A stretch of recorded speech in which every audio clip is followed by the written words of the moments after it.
kalabs. So ngayon, pupunta tayo sa PDO kasi mag-withdraw.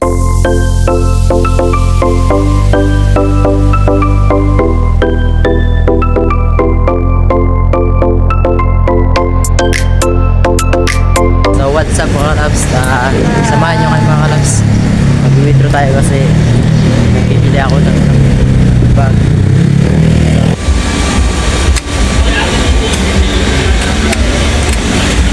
Mga kalabs, kukunin natin tayo. Tapos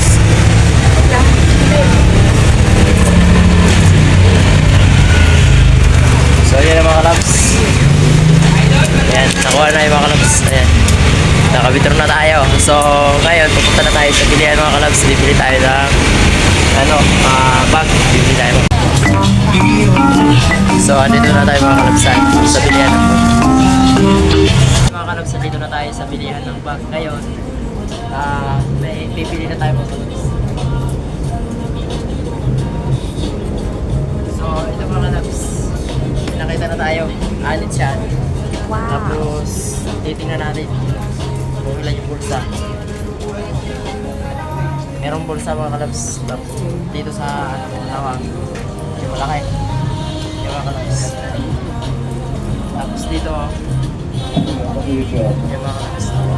Tapos meron din dito sa likod mga kalabs. Pwede lagyan ng laruan mga kalabs. Laruan. Try natin mga kalabs yung baba. Maganda.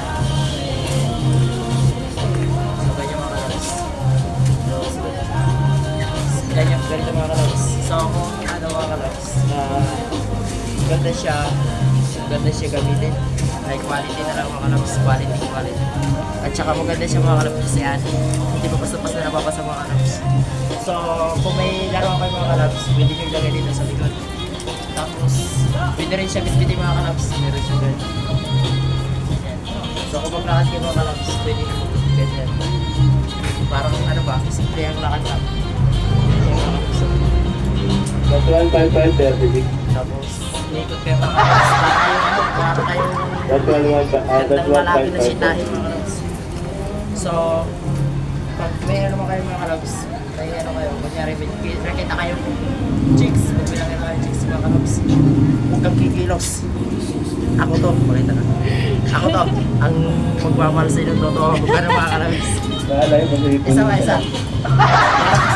Huwag kang kikilos. Ako to, ang magmamahal sa inyo totoo. So yun lang mga kalabs, bibili natin to at babayaran natin. Mura lang siya. Tapos kaya magkano sa bulsa. Magandang bag. So yun lang mga kalabs, maraming salamat.